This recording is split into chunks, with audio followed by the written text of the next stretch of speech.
Morning friends, GST platform के YouTube channel में आप सभी का स्वागत है। जी हाँ फ्रेंड्स, अब आप लोगों को पिछले 2 साल की इनकम टैक्स रिटर्न फाइल करने का ऑप्शन यानी कि ITR-U जो है वो अवेलेबल करवा दिया गया है, जिसकी मदद से आप अपनी मिस्ड ITR जो है वो फाइल कर सकते हैं। लेकिन यहाँ पर काफ़ी सारे सवाल जो है ITR-U को लेकर के आ रहे हैं कि वहाँ जो रिटर्न फाइल होगी उसके अंदर टैक्स का पेमेंट किस तरीके से होगा, क्या कोई एडिशनल पेमेंट ऑफ टैक्स भी करना पड़ेगा, क्योंकि ITR-U भरने वाले को नॉर्मल टैक्स से ज्यादा टैक्स भरना होगा और असेसमेंट ईयर 20-21 वालों को 50% एडिशनल टैक्स जो है वो जमा करना पड़ेगा। आपको ये चीजें समझनी होंगी।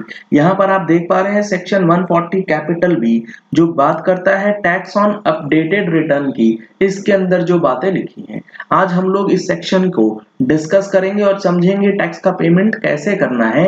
उससे पहले आप लोगों के लिए एक जरूरी इंफॉर्मेशन ये है कि आप जुड़ सकते हैं अनअकैडमी के ऑनलाइन और ऑफलाइन प्लेटफॉर्म के साथ, जिसके अंदर आपको फ्री टेस्ट सीरीज जो है वो प्रोवाइड की जा सकती है, जिसमें MCQ के टेस्ट होते हैं, डायरेक्ट टैक्सेशन, इनडायरेक्ट टैक्सेशन से रिलेटेड। इनकम टैक्स के अंदर आपके कुछ क्वेश्चन थे तो वहां पर आप अपने आप को टेस्ट कर सकते हैं। ऑडिटिंग से रिलेटेड लॉ के जो पेपर्स होते हैं उसके भी क्वेश्चंस आपको वहां पर दिए जाते हैं विद इन स्पेसिफिक टाइम। आप उन सारी चीजों का वहां पर आंसर दे करके अपने आप को चेक कर सकते हैं कि आपकी तैयारी किस तरीके से चल रही है। इसके लिए आपको अनअकैडमी का मोबाइल एप्लीकेशन जो है वो डाउनलोड कर लेना है और डाउनलोड करने के बाद स्कॉलरशिप टेस्ट जो है वो आप स्टार्ट कर सकते हैं, जिसके लिए आप हमारा अनलॉक कोड GP10 यूज कर सकते हैं, जिसमें आपको 20% का discount across all CA subscriptions जो है वो दिया जाता है। 27 जून से लेके 30 जून तक आप इस ऑफर का बेनिफिट ले सकते हैं। अब आप यहाँ देखेंगे तो यहाँ जो बातें लिखी गई हैं वो काफी इंपॉर्टेंट है।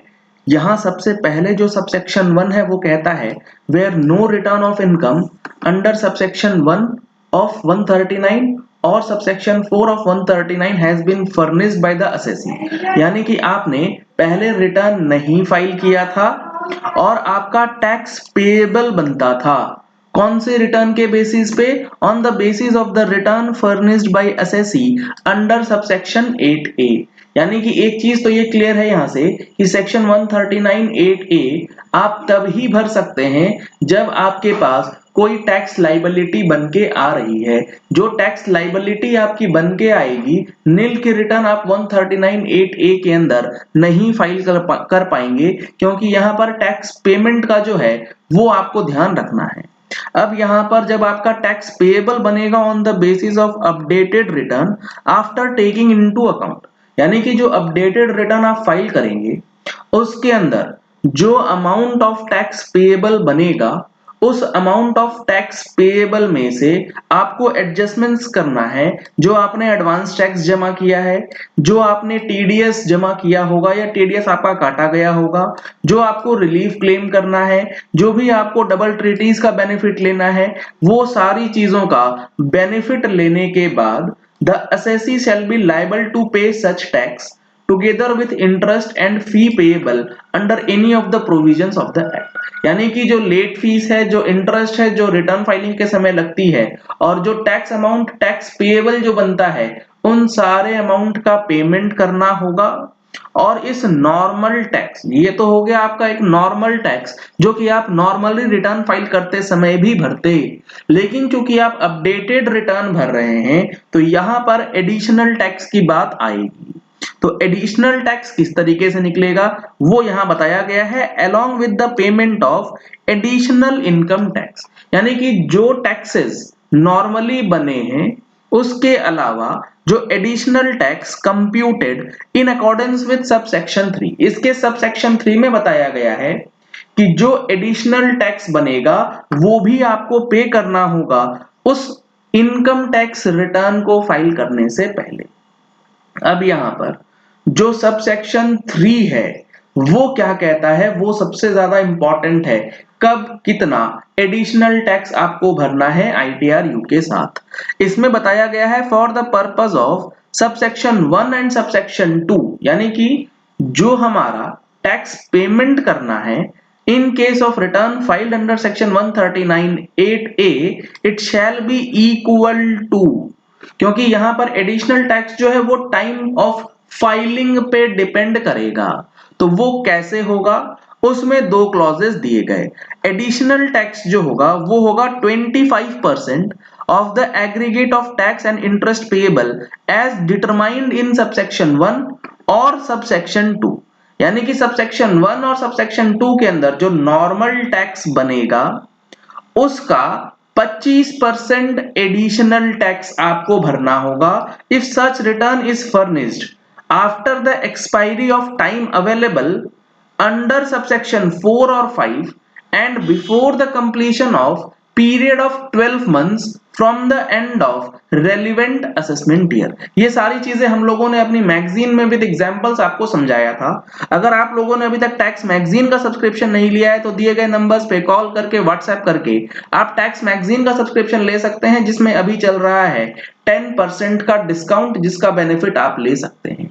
अगर आप समझेंगे तो मान लेते हैं नॉर्मल टैक्स आपका बनता था 15,000 रुपए फॉर असेसमेंट ईयर 2021।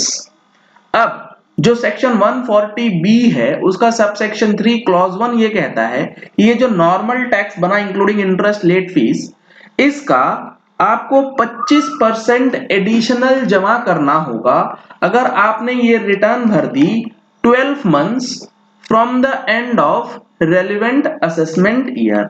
तो असेसमेंट ईयर 2021 एंड हो गया 31 मार्च 2021 को। उसके लिए जो 12 महीने का टाइम पीरियड था वो 31 मार्च 2022 था, वो जा चुका। अब 31 मार्च 2023 तक आपको अपनी रिटर्न भरनी है असेसमेंट ईयर 2021 के लिए। तो ये 25% वाला क्लॉज नहीं लगेगा, अब लगेगा आपके पास 50% का क्लॉज, यानी कि एडिशनल टैक्स जो है वो 50% of the aggregate of tax and interest payable if the return is furnished after the expiry of 12 months or before the completion of 24 months, यानी कि 12 महीने के बाद और 24 महीने से पहले अगर आप भरते हैं तो आपको 50% एडिशनल टैक्स भरना होगा। तो इस सिचुएशन में आपको 50% का एडिशनल टैक्स यानी कि 15,000 प्लस 50% 22,500 रुपए का टैक्स जो है वो जमा करना होगा असेसमेंट ईयर 2021 के लिए।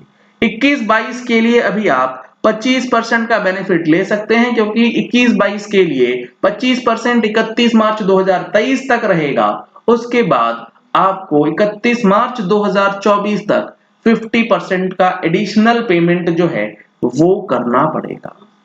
तो इस चीज को बहुत अच्छे से समझने की जरूरत है कि ये जो एडिशनल टैक्स है ये किस तरीके से कैलकुलेट होगा, क्योंकि 50% अमाउंट बेहद बड़ा अमाउंट हो सकता है। चलिए इस वीडियो को यही एंड करते हैं। आशा करते हैं कि आपको ये पॉइंट क्लियर हो गया होगा ITRU में एडिशनल टैक्स किस तरीके से जमा करना है। Thank you and have a nice day.